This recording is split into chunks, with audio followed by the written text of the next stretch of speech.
እኔ ደግሞ ከዚህ በተቃራኒው ነው የምቆመው። ይህ ስትራቴጂ ቤት ከመስራቱ በፊት ስለ ቀለም መቀባት እንደማውራት ነው።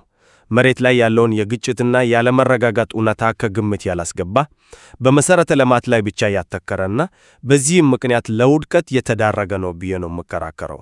እሺ፣ አቋሜን ግልጽ ላድርግ። ዲጂታል ኢትዮጵያ 2025 ስትራቴጂ ለዘመኑ የተሰጠ ትክክለኛ ምላሽ ነው። ስትራቴጂው ራሱ እንደሚለው ባህላዊ የልማት መስኮቶች እየተዘጉ ነው፣ ነገር ግን በቴክኖሎጂ የሚመሩ አዲስ መንገዶች እየተከፈቱ ነው። ይህንን መቀበል አለብን። ዓለም እየተለወጠ ነው፣ እኛም አብረን መለወጥ አለብን። እቅዱ በአራት ዋና ዋና ምሰሶች ላይ ነው የቆመው። አንደኛው ግልጽ ነው፣ መሰረተ ልማት። ሁለተኛው ግን አቅም ፈጣሪ ስርዓቶች ይናል። ማለት ይሄ የዲጂታል ኢኮኖሚው ደም ስሮች ናቸው።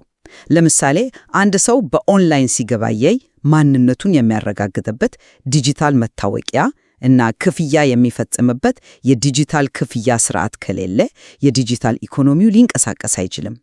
ይህ ስትራቴጂ በግብርና፣ በአምራች ኢንዱስትሪና በቱሪዝም ላይ በማተኮር ተጨባጭ ዕቅዶችን አስቀምጧል።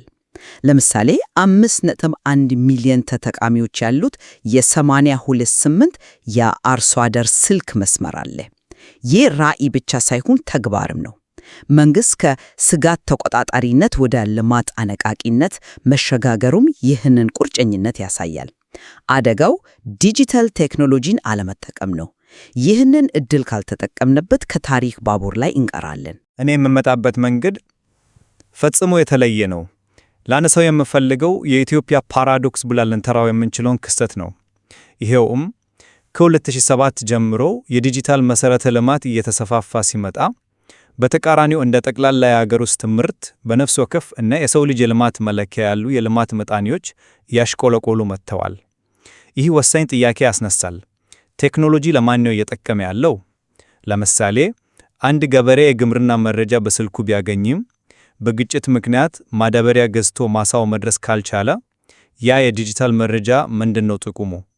ችግሩ ቴክኖሎጂው ላይ አይደለም እኮ፣ ችግሩ ያለው አውዱ ላይ ነው። በሀገሪቱ የተሰፋፋው ግጭት መሰረተ ልማቶችን አውድሟል፣ የህዝብ አመኔታ አሞጧል።